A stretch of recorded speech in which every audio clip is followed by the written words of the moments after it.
welcome back to the Denver Radio Real Estate Show. It's Cheryl Garlock with Colorado Front Range Properties. I'm really glad you guys get tuned into the show because my special guest today is none other than John Manch. Did I get that right this time? You got that right. Yep, okay. Thank you very much. With Approval Reverse Mortgage. And now you know that this is a show all about education and information here.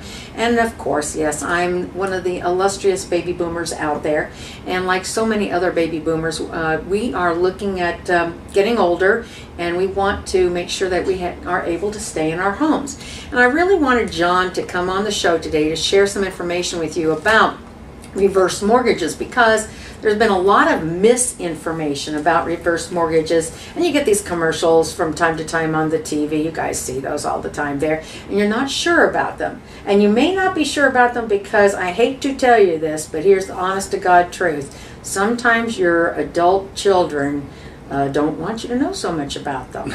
Isn't that true, John? We do run into that from time to time. You do. You do. So, John, how long have you been in the reverse mortgage industry? I've been doing reverse mortgages in Colorado for 12 and a half years now. And you really strictly do reverse mortgages. It's the only type of lending I've ever done. And that's what your company specializes in. Approval Reverse Mortgage is a company located here in town.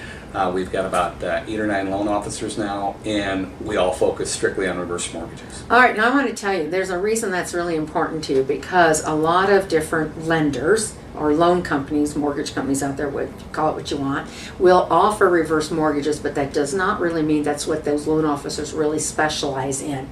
And this is important because you have to give the applicants a certain amount of counseling, don't you? Well, we advise them. Everybody that does do a reverse mortgage is required by FHA to have independent third-party reverse mortgage counseling. Mm-hmm. And our job is to make sure that they're well prepared for that they understand the product and the concept before they ever get to that point, by sitting down with them and educating them. Well, let's talk about some of the basics about a reverse mortgage. Okay. And a lot of times people fear that the bank is going to own their home. Right. The number one myth that we still get, I get this call every week that somebody says, if I do a reverse mortgage, the bank takes my home and give me a little bit of money, and then at the end they keep everything. Is that right? And nothing could be further from the truth. Right, and I know that firsthand because my aunt, we went ahead and did a reverse mortgage on her, and when she passed away, we did have equity left in the property. We simply just paid off the loan. Right. And there's an accrued mass. Kind of think of it as a giant charge card. Right. You know that. Wouldn't you say that's a good way? That's a real good way to put it. I Yeah. mean, it's you're freeing up equity at the end of the loan. You only have to have, and I guess the first thing is people need to understand there's no set term or time frame on a reverse mortgage. Right. So they're only done for people that are 62 and older. They go into the loan.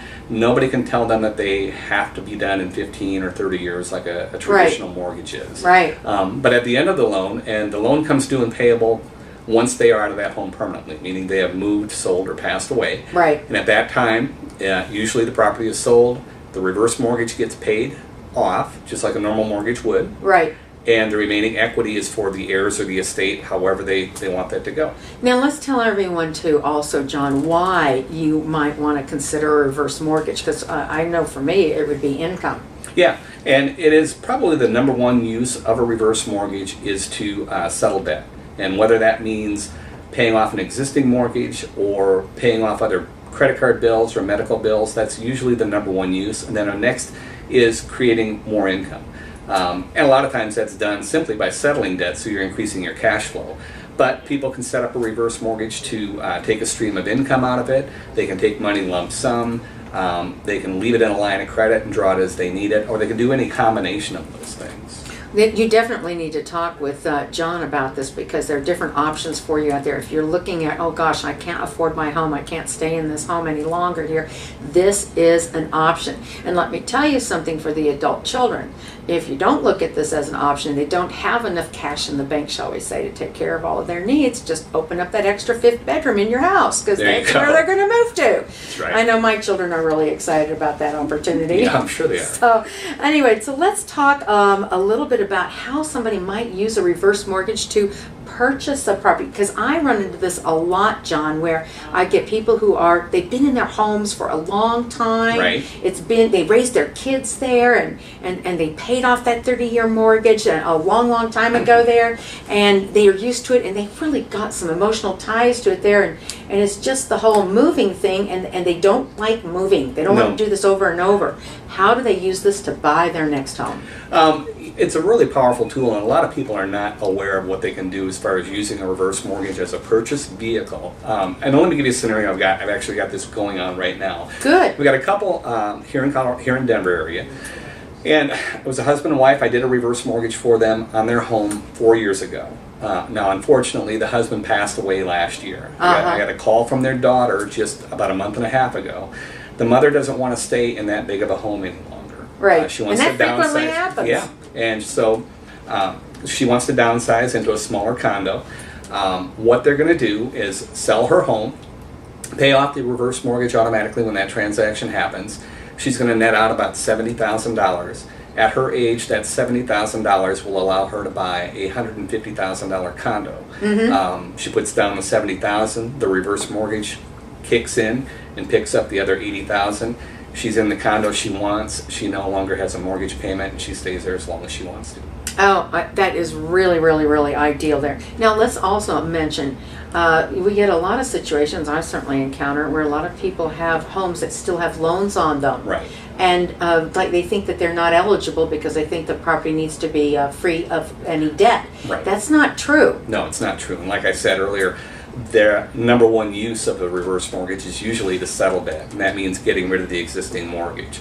General rule of thumb right now, if somebody is 62 years old, which is the qualifying age, they need to have about 50% equity in their property to make the reverse mortgage work.